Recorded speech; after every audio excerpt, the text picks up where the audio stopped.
안녕하십니까. 김영석입니다. 올해로 제가 105살이 되었습니다. 한 세기를 훌쩍 넘게 살아가며 참으로 수많은 사람을 만나고 또 무수한 인연을 떠나보냈습니다.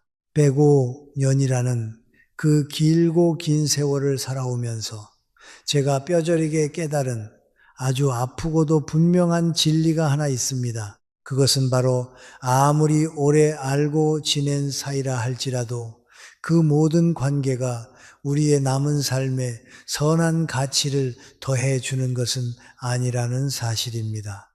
가끔은 어릴 적 코 흘리게 시절에 순수했던 추억을 공유한 동창회나 수십 년 지기들이 모인다는 반가운 소식에 기쁜 마음으로 발걸음을 옮길 때가 있지요.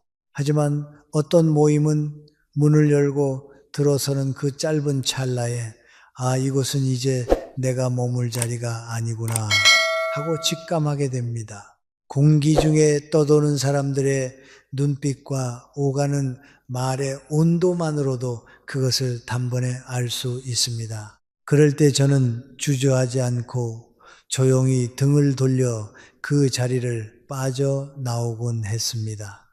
그것은 결코 옛 친구들을 무시하거나 제가 오만해서가 아닙니다. 남은 인생의 시간이 얼마나 소중한지 누구보다 잘 알기에 제 영혼의 평온을 지키고 스스로의 존엄을 보호하기 위한 아주 당연하고도 필수적인 선택이었지요.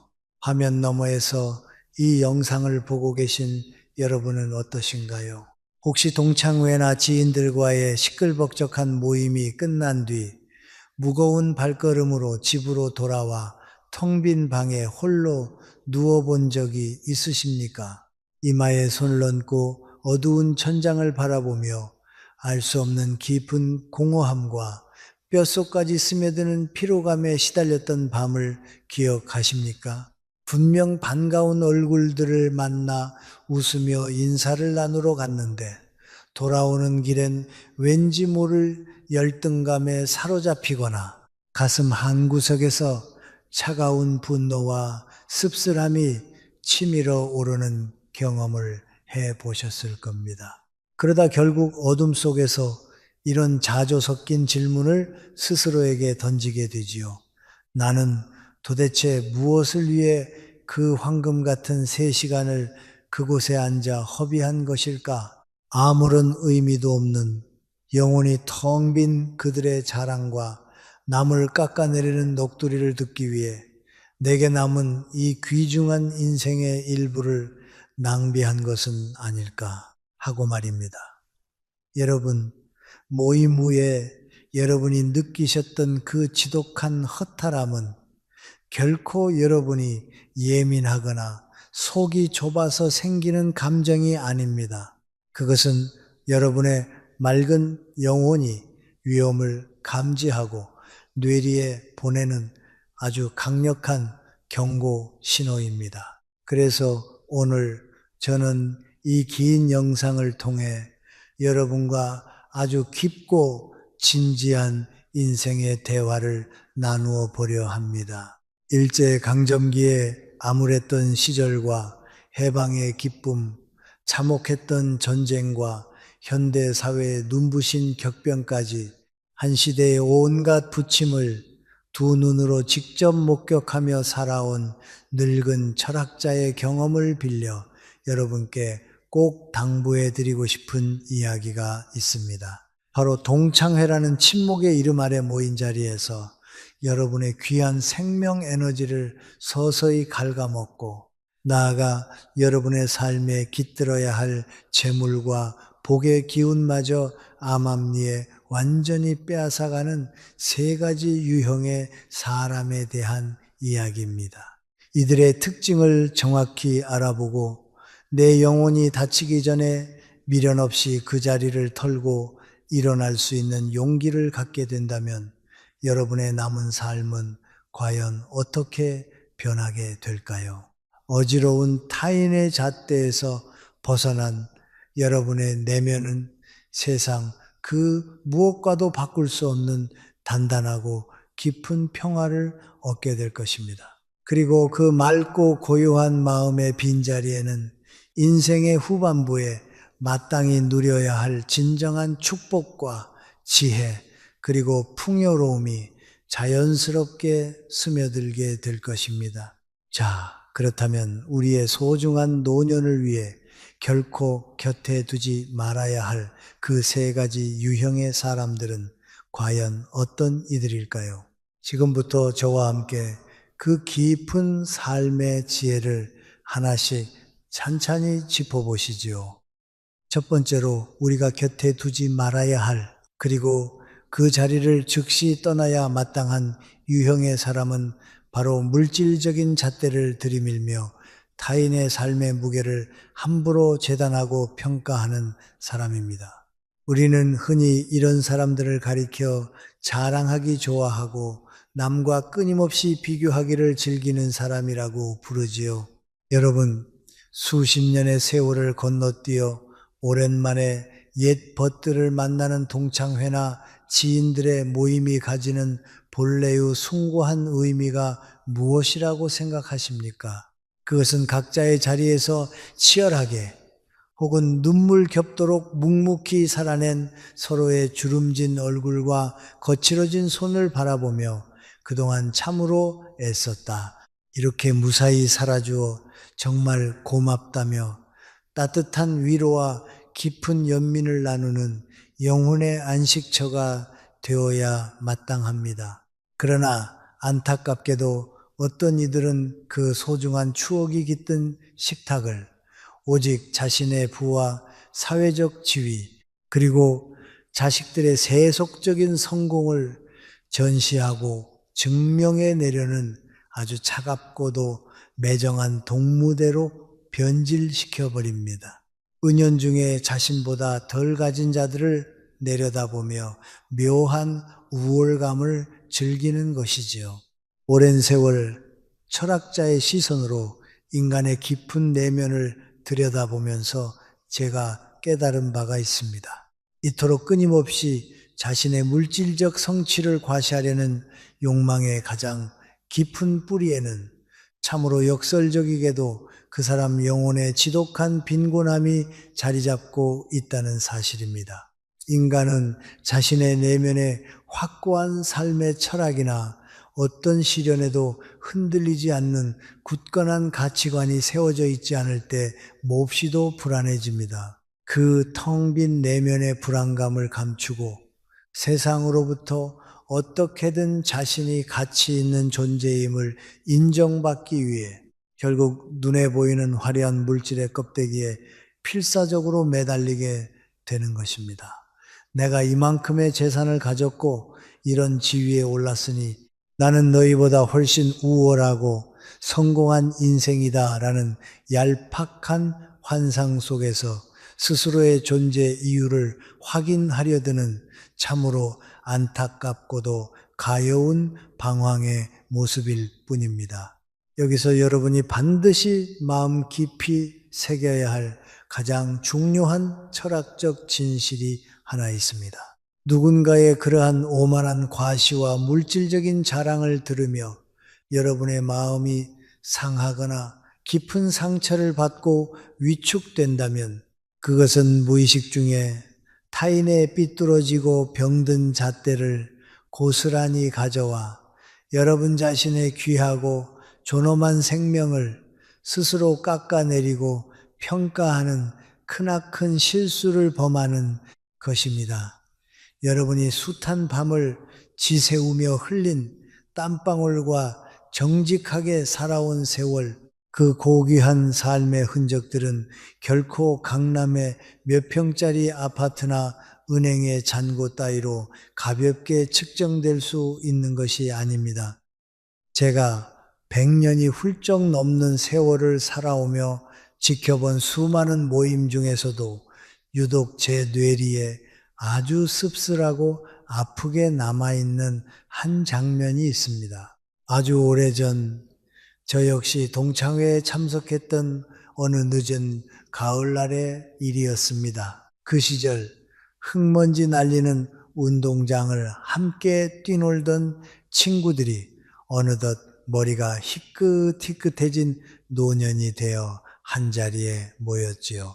반가운 웃음꽃이 피어나려던 찰나 유독 한 친구가 목소리를 높여 대화를 주도하기 시작했습니다. 그는 자신이 강남에 사둔 부동산 값이 최근 몇 년 새 얼마나 천문학적으로 폭등했는지, 새로 뽑은 고급 외제차의 승차감이 얼마나 대단한지, 그리고 이번에 이름만 대면 알만한 대기업의 고위 임원으로 승진한 아들이 자신에게 얼마나 비싼 명품 선물을 사주었는지를 잠시도 쉬지 않고 쉴 새 없이 떠벌렸습니다. 그의 화려하고도 일방적인 독백이 길어질수록 처음엔 예의상 맞장구를 쳐주던 친구들의 얼굴에서 서서히 씁쓸한 기색이 번지며 웃음기가 완전히 사라지고 말았습니다.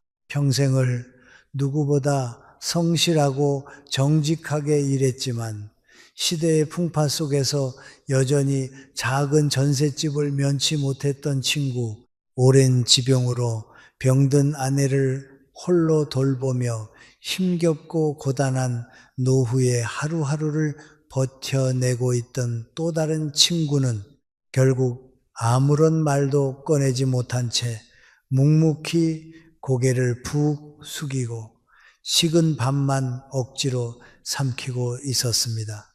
그 테이블 위에 흐르던 것은 결코 우정이나 사람 사는 온기가 아니었습니다. 오직 타인의 가슴 아픈 결핍을 무참히 짓밟고 서서 자신의 허망한 우월감을 확인하려는 그 지독하고도 천박한 허영심이 따뜻해야 할 모임의 공기를 완전히 질식시켜 버린 것입니다. 저는 그 숨 막히도록 무거운 침묵 속에서 저 무심코 던지는 자랑 섞인 말들이 한 사람의 연약한 영혼을 얼마나 날카롭게 베어내는 무서운 흉기가 될 수 있는지를 똑똑히 목격해야만 했습니다. 그렇다면 우리는 이러한 부류의 사람들을 마주했을 때 과연 어떻게 지혜롭게 대처해야 할까요? 여러분, 진정한 재물복과 우리 인생을 윤택하게 만드는 참된 풍요로움은 결코 남과 나를 끊임없이 비교하는 시기심이나 타인을 깎아내려 내 위안을 삼는 교만함 속에서는 단 한 챈도 자라나지 않습니다. 하늘이 내리는 참된 복과 평안은 타인의 어리석은 시선에 얽매이지 않고 오직 자기 자신의 내면을 평화롭고 고요하게 그리고 단단하게 가꾸어 나가는 사람에게 마치 조용한 봄비처럼 자연스럽게 깃드는 법입니다. 만약 여러분이 큰맘 먹고 참석한 동창회나 모임에서 누군가 끊임없이 물질의 잣대를 들이대며 타인을 평가하고 영혼 없는 자랑을 늘어놓기 시작한다면 더 이상 그 숨 막히는 자리에 머무르며 귀한 스스로를 괴롭히고 소모하지 마십시오. 분위기를 망치지 않으려 억지로 웃어주거나 속으로 부글부글 끓어오르는 분노와 자괴감을 홀로 사귈 필요도 전혀 없습니다. 그저 그들을 향해 아주 평온하고 여유로운 그러나 흔들림 없는 미소를 지어 보이십시오. 그리고 정중하게 여러분이 드신 몫의 식대를 조용히 계산한 뒤 오늘 몸이 좀 피곤해서 푹 쉬어야겠네.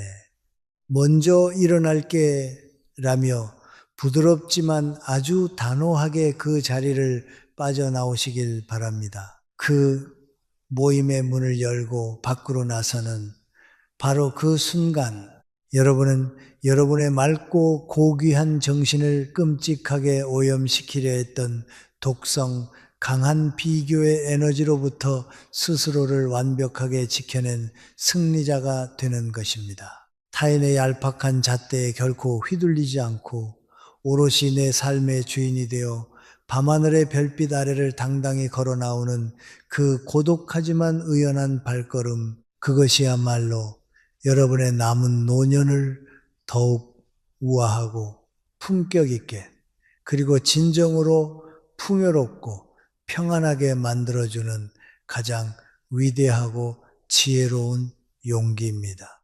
물질의 노예가 되어버린 가여운 이들을 그 테이블에 남겨둔 채 여러분은 그저 여러분만의 흔들림 없는 평화로운 길을 향해 묵묵히 걸어가시면 되는 것입니다. 두 번째로, 우리가 결코 곁에 두어서는 안 될, 그리고 마주하는 즉시 미련 없이 자리를 떠나야 할 사람은 바로 자신의 새치혀로 타인의 삶을 난도질하고 모임의 공기 속에 치명적인 독을 퍼뜨리는 사람입니다. 우리는 이들을 가리켜 남의 험담을 즐기고 함부로 타인을 평가하며 심판하는 자들이라고 부릅니다. 동창회나 오랜 지인들의 모임에 가보면 꼭 이런 씁쓸한 풍경이 벌어지곤 합니다. 그 자리에 참석하지 않은 누군가의 뼈아픈 실패나 가슴 아픈 이혼, 혹은 벼랑 끝에 몰린 파산 소식이 마치 식탁 위에 올려진 가장 맛있는 술안주라도 되는 양, 사람들의 입과 입을 오르내리기 시작하는 것이지요. 제가 105살이라는 참으로 긴 세월을 살아오면서 많은 분들로부터 장수의 비결이 도대체 무엇이냐는 질문을 수없이 받아왔습니다. 그때마다 제가 빼놓지 않고 강조하는 저만의 두 가지 확고한 삶의 원칙이 있습니다. 하나는 절대로 함부로 화를 내지 않는 것이며, 다른 하나는 바로 그 어떤 순간에도 남을 험담하지 않는 것입니다. 험담이라는 것은 단순히 공기 중으로 흩어지고 마는 가벼운 소리가 결코 아닙니다.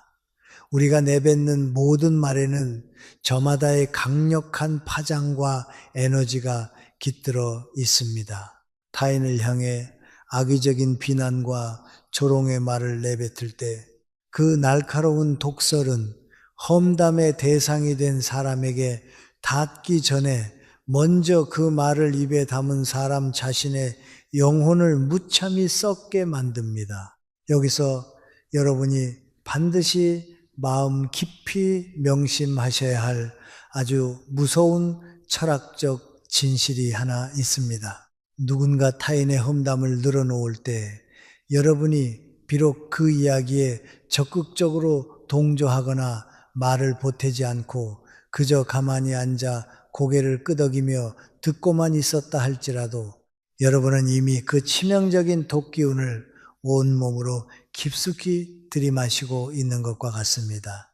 그 부정적인 에너지의 소용돌이 속에서 침묵으로 방관하는 것 또한 영혼의 타락에 조용히 동참하는 행위이기 때문입니다.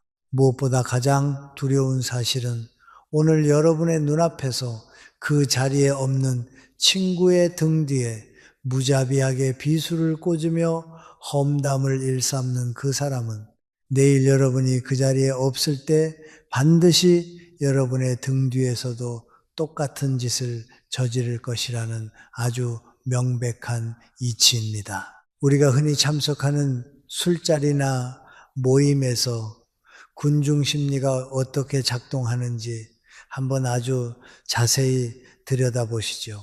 험담의 시작은 언제나 아주 교묘하고 위선적인 이른바 거짓된 동정심으로 포장되어 나타납니다.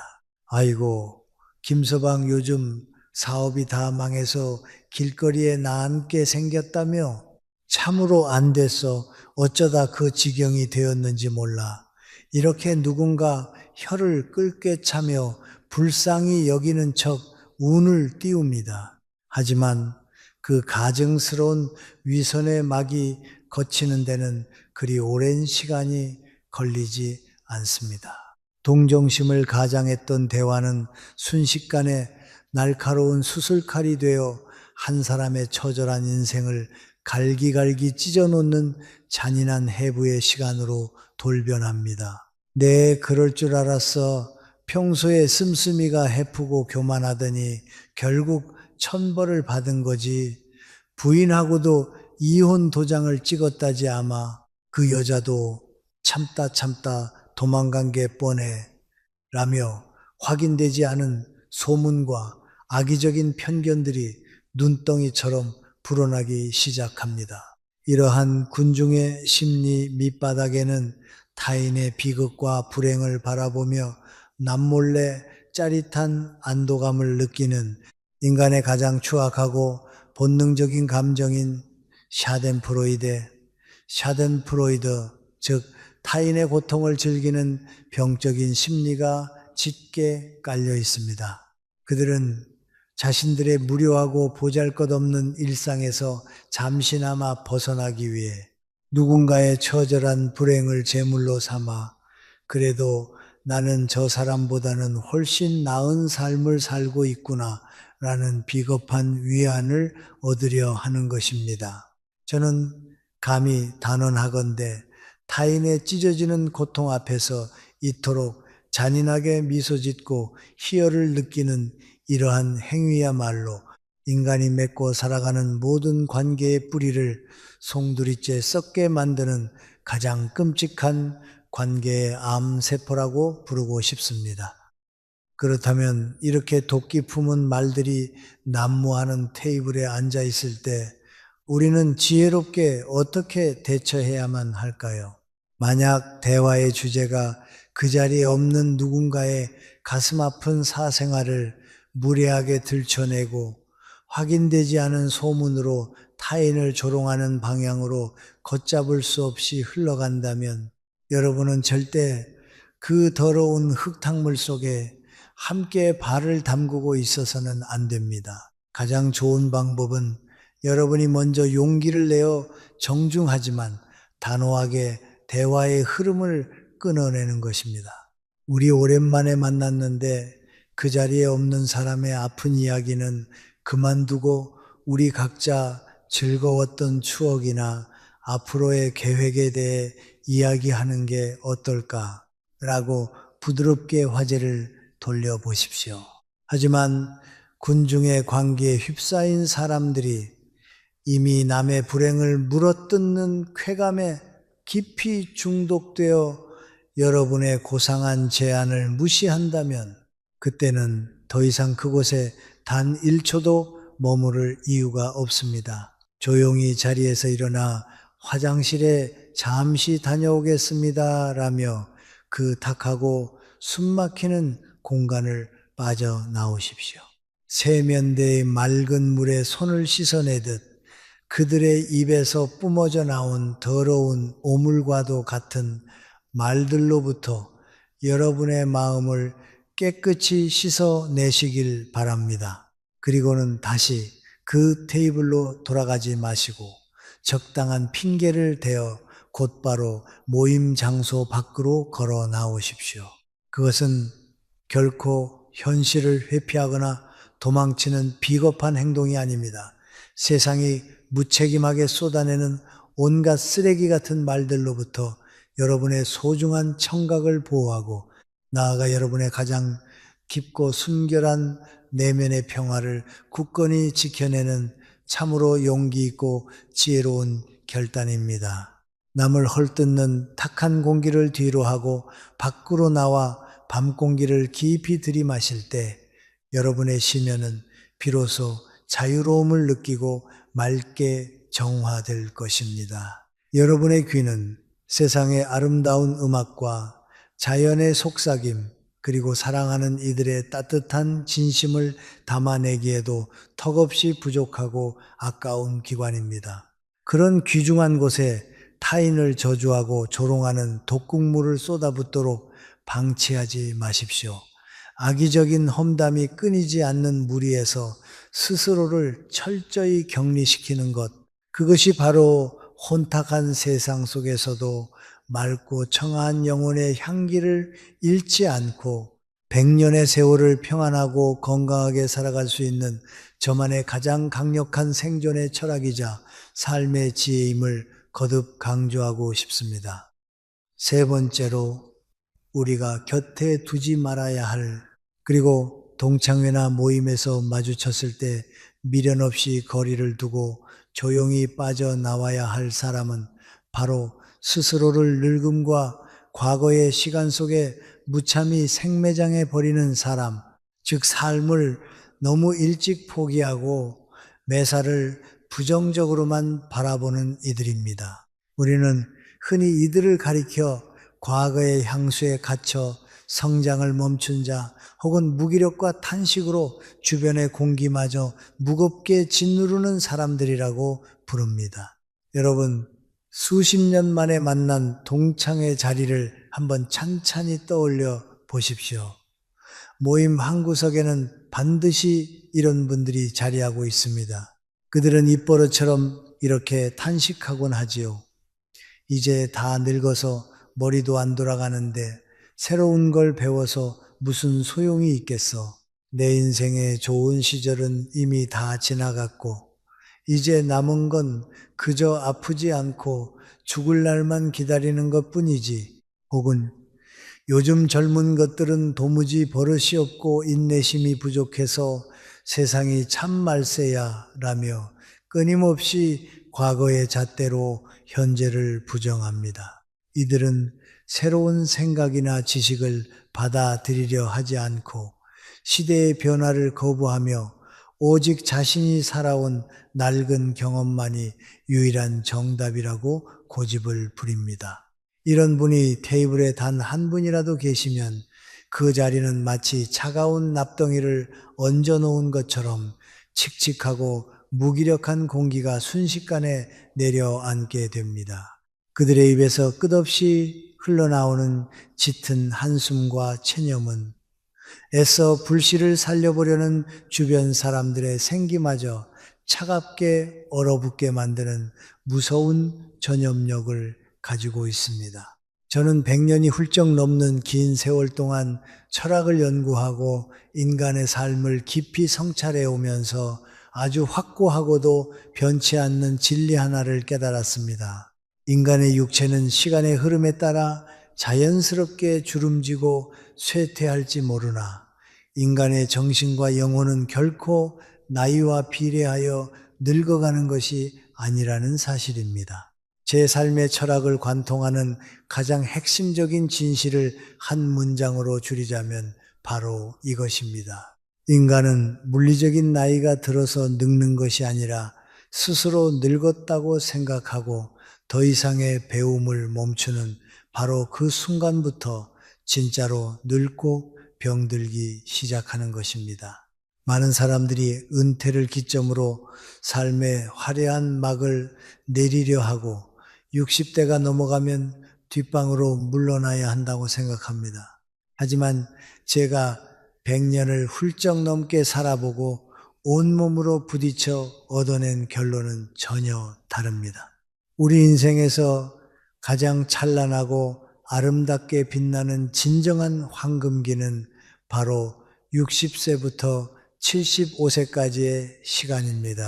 이때야말로 세상을 바라보는 지혜의 깊이가 비로소 무르익고 타인의 허물까지 품어낼 수 있는 온화하고 넉넉한 인품이 완성되며 내 인생이 세상에 남길 수 있는 진정한 정신적 유산이 창조되는 가장 경이로운 시기인 것입니다. 그런데 스스로를 다 끝난 인생, 저무는 해라고 규정짓고 죽음만을 무기력하게 기다리는 사람들과 어울리게 되면 여러분의 내면 깊은 곳에서 여전히 활활 타오를 준비를 하고 있는 그 고귀한 열정의 불씨마저 차디차게 식어버리고 맙니다. 절망과 포기는 무서운 독성을 품고 있어서 희망을 잃은 자들 곁에 오래 머물다 보면 어느새 나 자신도 모르게 삶의 의미를 잃고 서서히 깊은 바다 밑으로 침몰하게 되는 법입니다. 여기서 제 자신의 부끄럽지만 진솔한 이야기를 조금 들려드리고 싶습니다. 저는 올해 백다섯이라는 남들이 보기엔 참으로 아득하고 까마득한 나이가 되었습니다. 하지만 저는 지금 이 순간에도 매일 아침 정갈한 마음으로 책상에 앉아 원고지를 마주하며 글을 씁니다. 관절이 허락하는 한 꾸준히 수영을 하고 맑은 공기를 마시며 걷기를 쉬지 않습니다. 그리고 105살이 된 올해 저의 한 세기에 걸친 삶의 성찰과 철학을 오롯이 담아낸 행복론 A Theory of Happiness 이라는 새로운 책을 세상에 내놓았습니다. 만약 제가 60대나 70대 무렵 주변의 동창들이나 친구들이 김 교수, 이제 우리 나이도 웬만큼 먹었으니 골치 아픈 공부나 글쓰기는 그만 내려놓고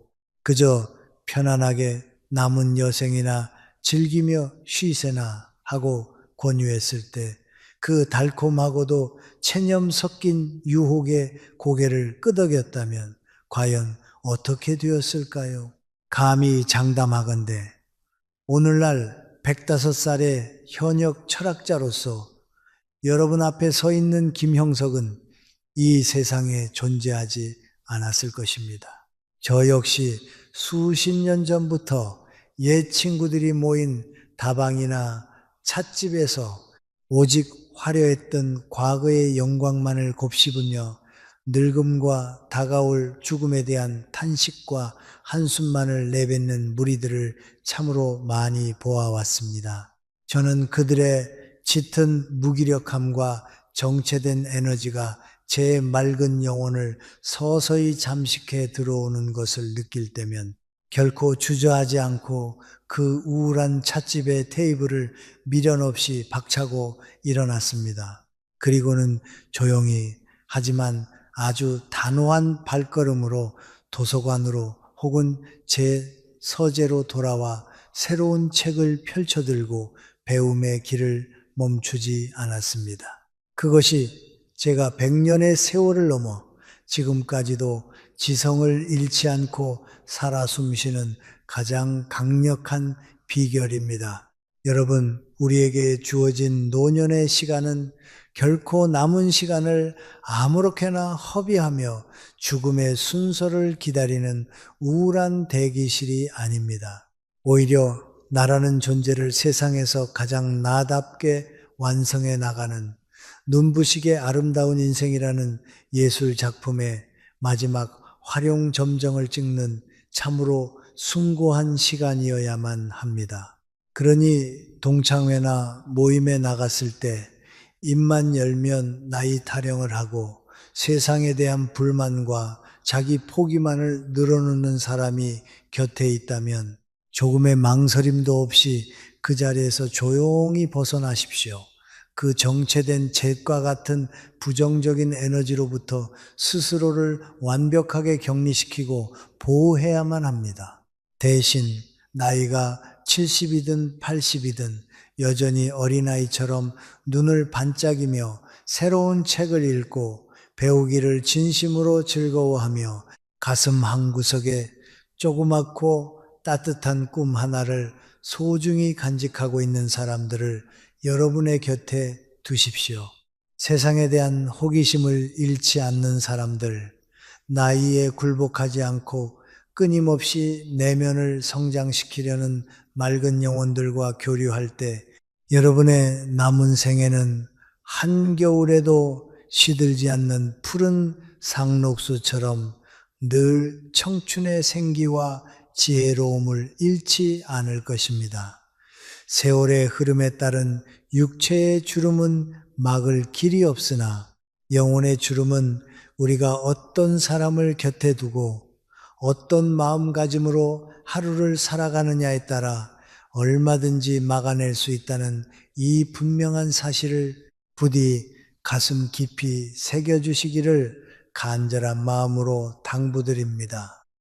네 번째로 지금까지 제가 말씀드린 이 모든 짐스러운 관계들을 끊어내고 그 불편한 자리들을 박차고 일어났을 때 필연적으로 여러분의 마음 깊은 곳에서 서서히 피어오를 가장 근원적인 두려움에 대해 아주 진지한 이야기를 나누어 보려 합니다. 아마도 이 영상을 보시는 많은 분들이 속으로 이렇게 반문하며 깊은 한숨을 쉬실지도 모르겠습니다. 교수님 말씀이 100번 옳습니다. 하지만 자랑만 늘어놓는 사람도 피하고 남의 험담을 일삼는 사람도 멀리하며 늙음만을 한탄하는 부정적인 영혼들마저 다 제 곁에서 치워버리고 나면 결국 제 주위에는 아무도 남지 않게 되는 것 아닙니까?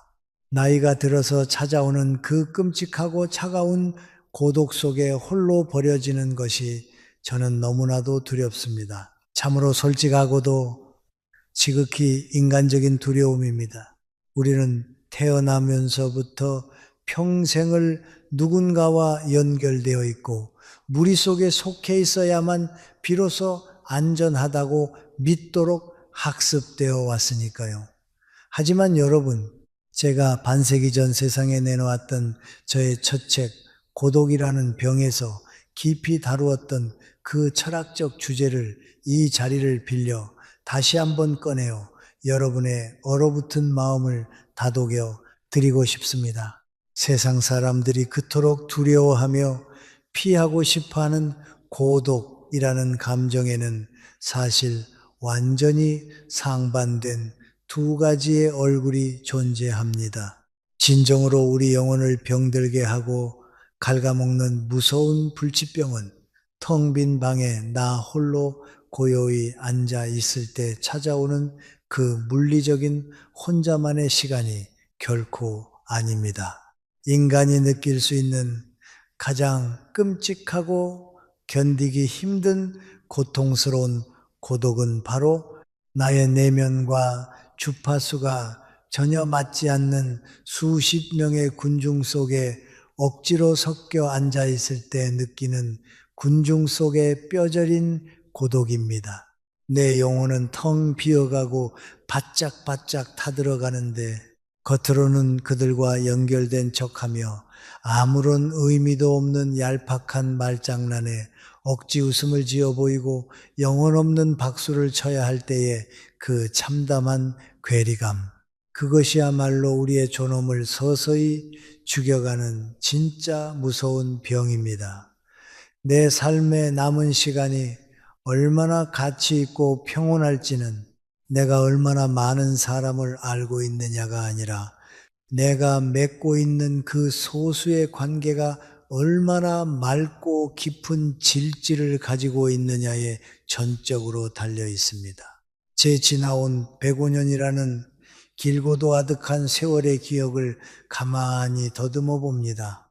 제 가슴 속에는 아무리 짙은 어둠이 찾아와도 영원히 지지 않는 별처럼 찬란하게 빛나는 참된 벗들이 있습니다. 평양 숭실중학교 시절 식민지의 암울한 현실 속에서도 별을 노래하며 티 없이 맑은 영혼을 간직했던 시인 윤동주, 그리고 일본 상지대학교 유학 시절 인간의 구원과 삶의 진리에 대해 밤을 새워 함께 고뇌했던 김수환, 추기경, 그들과 제가 반세기를 뛰어넘어 영혼으로 맺었던 그 깊은 우정은 결코 밤이 새도록 술잔을 부딪히며 세속적인 성공을 자랑하거나 남의 흉을 보는 시끌벅적한 술자리에서 싹튼 것이 아니었습니다.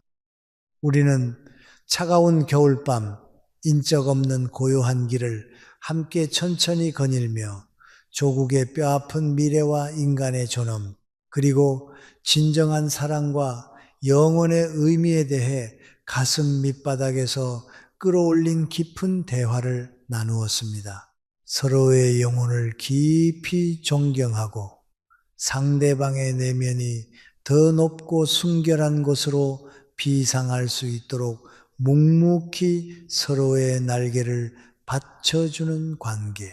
단 한 명을 만나 눈을 맞추더라도 상대방의 존재 자체가 내 삶에 말할 수 없는 깊은 위로와 구원이 되는 만남이었습니다.